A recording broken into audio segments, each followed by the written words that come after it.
All right, we're on Signed, Sealed, and Delivered with Jamie Hope, and I have with me today the awesome Andy McClure. Andy, tell everybody about yourself.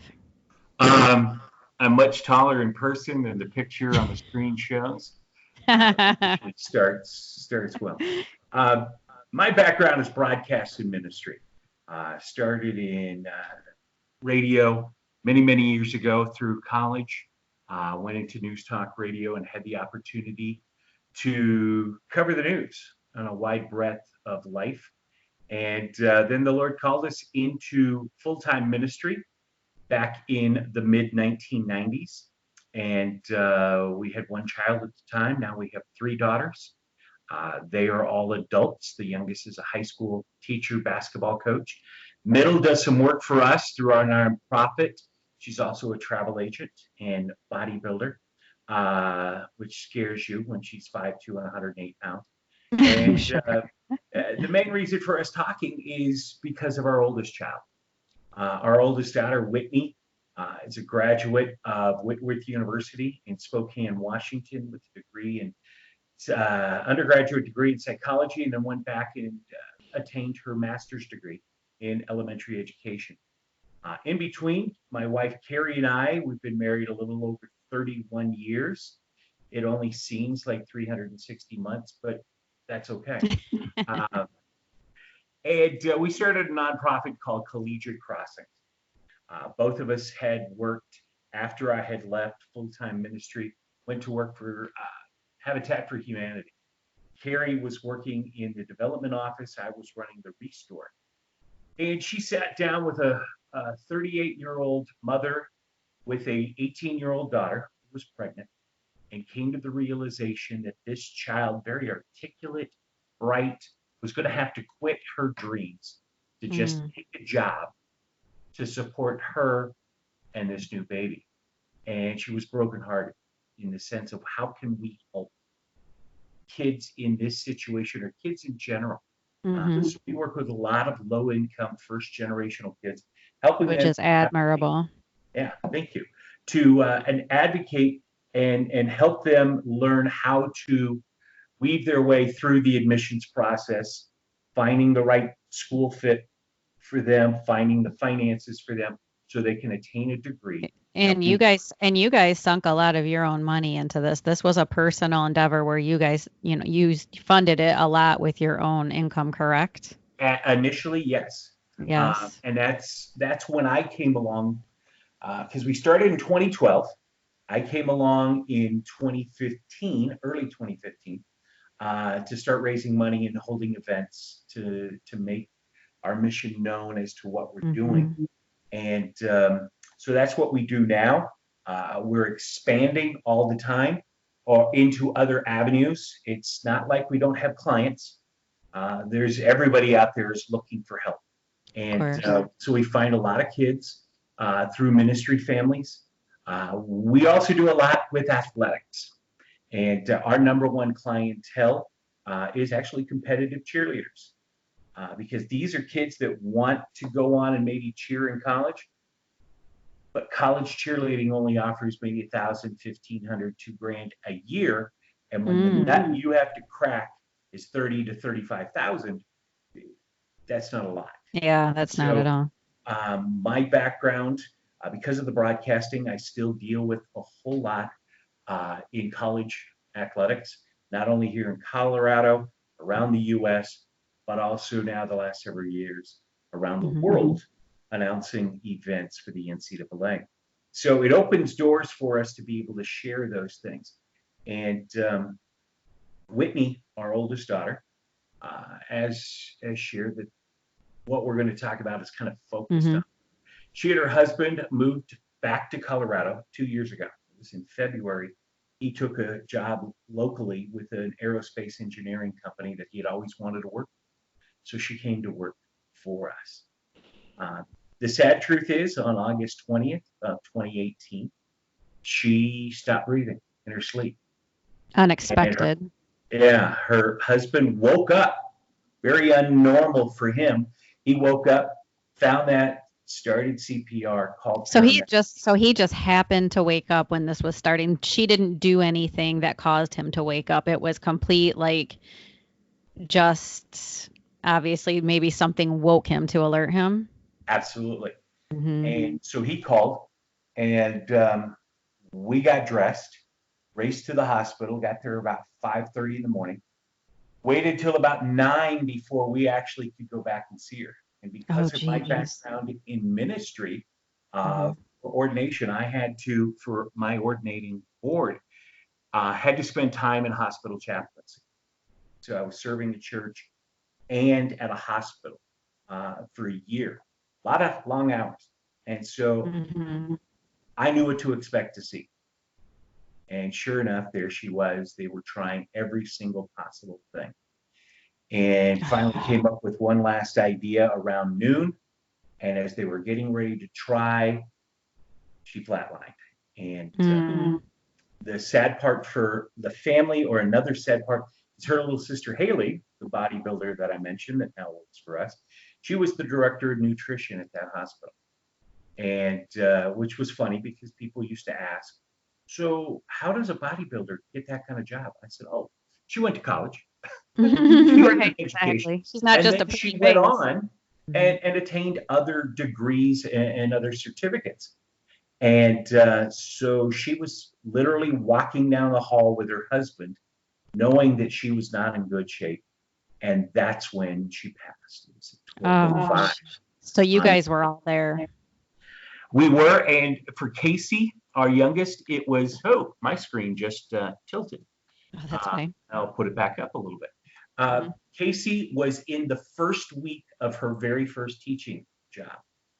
Oh, We live in the town of Erie, Colorado, which hmm. is 25 minutes north of Denver and due east of Boulder. So half of the town of Erie is in Boulder County.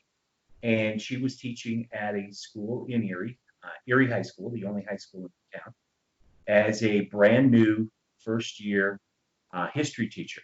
And Was she able to make it there before she passed? she got there, if you could, put the play under review, maybe she was there. Okay. I don't really think because she was not conscious when we got to see her. And 9 let me just pause right there. This is something that I wanted to do a topic on and talk with you with, because what I'm sure a lot of people that are watching right now don't know is that I too lost a child. Mine was a full term, my daughter, she was a full term stillborn, no complications, great pregnancy. It was just a complete fluke. Like, we basically buried her the day we were scheduled to have a routine C-section. So we have that in common. And I mean, it's a little bit different because I didn't watch her grow. I didn't know her personality. I mean, I have two almost, well, one grown and one almost grown child now. So I can't imagine what, like, I mean, it would be far worse. I can compare those two because I've had both, I have children. And so, we were talking about grief today because a lot of times people don't know, sometimes even in their best of intentions, they don't know and sometimes say some really horrible things. So I wanted to talk to you today about the after effects and people who might not know what to do, like what's acceptable, what isn't. And you actually wrote a book about it called, what's your book called? The book is Just called show. Just Show Up. Hmm. You never know who will be blessed. And when do you expect that to be out? Is that out, or oat? Out. When do Out, you expect out. it to be out? I can joke with you there. Are you We're talking about expecting, my accent? oh, your accent. Um, we're expecting to have it in hand, no joke, April 1st. Oh, wow. So no April's Fool there. Um, So, what this was made a, you write it? say again? What made you write the book? The book title, Just Show Up, has actually been an issue that's been on my heart for probably 20 years. And it's based on that great theologian, playwright Woody Allen, who once said 80% of success is just showing up. And he Hmm. went on to explain that he, over his years, and this is a man now that's what, in his mid 80s, but this goes back 30 some years, He said people come to him all the time with a great idea for a book or a screenplay or a movie. And he goes, great, write it, and then we can talk. Get up and do something. Mm-hmm. Don't just keep talking about it. And because my background in ministry, there's so many people that I've dealt with in life that have great intentions, but never get off the couch and do something. And Yeah. so the intent is we need to show up in the lives of others when they're going through hard times. And what does that look like? How do you show up for somebody? Well, I'll give you the example using Whitney, and that is, so she passed at 12:05 on August 20th of 2018. Within 15 minutes, people were showing up at the hospital. I don't know about you, but 15 minutes to go from home to car to some location is pretty quick. You almost have to have it Mm-hmm. planned. And Right. in 30 minutes, there was 40 people Oh, in the wow. hospital. And those were teachers and educators and neighbors and friends from sports and athletics, family. And this is Mm-hmm. local stuff. Were just there. And so many of them were like, what do we do? What do we do? What do we do? And so that came back and hit me. Just show up. Because over the next several months, I ran into family and friends that said, hey, man, I didn't want to come and get in your face. I didn't Mm. want to come and tell you what to do. I just kind of gave you your space. And I get that. Death and difficult situations for you and your situation and for me and ours, uh, we just really don't know what to do. And so I had Mm-hmm. to pray about it and think about it and came to the simple conclusion. In that situation, the best way to show up is come in, give somebody a hug, tell them you're sorry, and cry with them. You don't have to have, Exactly. You you don't don't have to have to have have the answers. Mm-hmm. great theological, I got to check the points off. I tell people all the time when there's a tragedy because people always feel like they have to say something. And sometimes I say, you know what? Sometimes there are just no words. There's nothing you're going to say that's going to magically make them feel better. In fact, sometimes your silence is golden because people can say things like, oh, heaven just got another angel. Well, no, they didn't because people don't die and become angels. I mean, do they just say these cliche things and it sometimes stings a little bit more? I mean, or, I don't know. I mean, I know you guys ran the gambit. I know you guys had a lot of them. And I will say personally with our situation, it was amazing. I mean, we were getting cards. It felt like what, people who are well known, I don't want to say like a fan club, but it was just stacks of cards for like that first week or two. It was amazing. People that we didn't even really know that well, if they couldn't show up in person, they sent a card and that just meant so much. In fact, we kept all those cards. We have like a memory thing. It just because it meant a lot to us, that just shows how much it meant. And I will say this. Once it was over, though, once the funeral was over, of course, everybody has to move on. You don't expect people to just be stuck with you. But the hardest part is when everybody's lives go back to normal and they just pick back up. And of course, they feel bad for you, but you're still just sitting there in your misery. And then what? And No, then what happens? you're absolutely right because the week from her passing on a Monday to the funeral service on Saturday was a whirlwind. And I like to think that I remember all that was going on. Hmm. And your point exactly that we did receive lots of cards. We have a memory box. Somebody actually gave us this box. It's decorated and fancy, and it's pretty good size. It's about 3 shoebox sizes, Hmm. box, and it's stacked. There's hundreds of cards.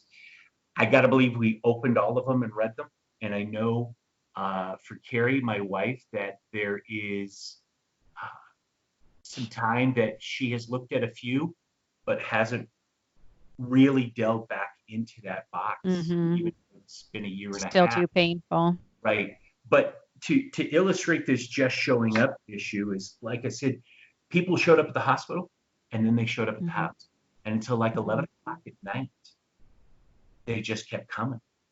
And then the food just kept coming. I mean, there was one point that we had at least 6 roasted chickens in the fridge. What do you do Wow. with this? You're like inviting people, come on over. We've got this food, just come and hang. And so we planned the service and then held the service. It was at the request of her husband. They had met in college, and he'd gone to work for the same aerospace engineering firm that Whitney's grandfather did, and retired as a vice president. Dell. Wonderful, Dell. And you mean the building with no windows?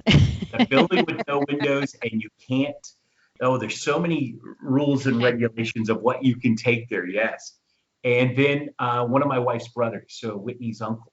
So there's 3 Mhm. generations there, and so we had decided to hold. It was his choice to hold the memorial at her high school Okay. from our house, 15 minutes, 12 minutes Mhm. away. And so we set up that Saturday morning, and I had people showing up to set up. Like Wow. my other son-in-law's brother and friends were showing up to set up chairs. That's an important thing too, just those acts of service because, that was the same thing for us. And I don't know how it went with you guys. I was personally on just a cocktail of drugs because I just had major surgery. So I was on like, I don't know what was it, one of those like hydrocodone, and then they put me on an antidepressant right away because when you give birth, you could end up with postpartum. Well, it'd be even worse to have postpartum without the baby. And then they had me on like Xanax or something to deal with the immediate anxiety. So I mean, I feel like I just walked around in a daze for like a week. And so my husband and my dad like handled the whole thing. Like my dad is like Nurse Betty. When there's a crisis, he just puts his hat on and, thankfully goes to work. So him and my parents and, siblings all walked us through it well. But that's an important thing, just showing up to help because, you still have to go make the decisions too. So to have to deal with all those details when you're trying to mourn is pretty tough. So it sounds like you did the same thing. You kind of probably handled a lot of the details. Yeah, historically, I'm an event person.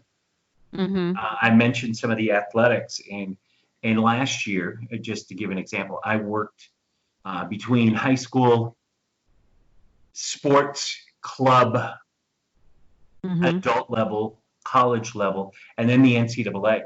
I worked 276 events in that school year. Mm-hmm. This year, which I would say is the 1920 school year, I may be pushing close to 300. Now, you go, why? Well, sometimes as a guy, our ego gets the best of us and we think that they have to have it. So we like to do that. There's always that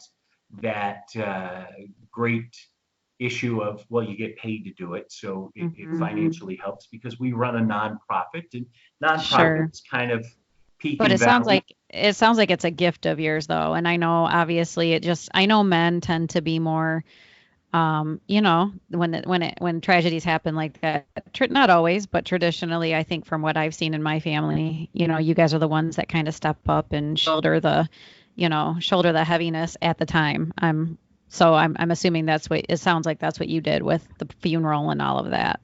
We did. So we spent time with the mortuary and time with the high school because we had to Mm-hmm. stage. They'd never staged a Mm-hmm. funeral. They'd never had a casket rolled in. And so that morning we uh, set up for 850 people.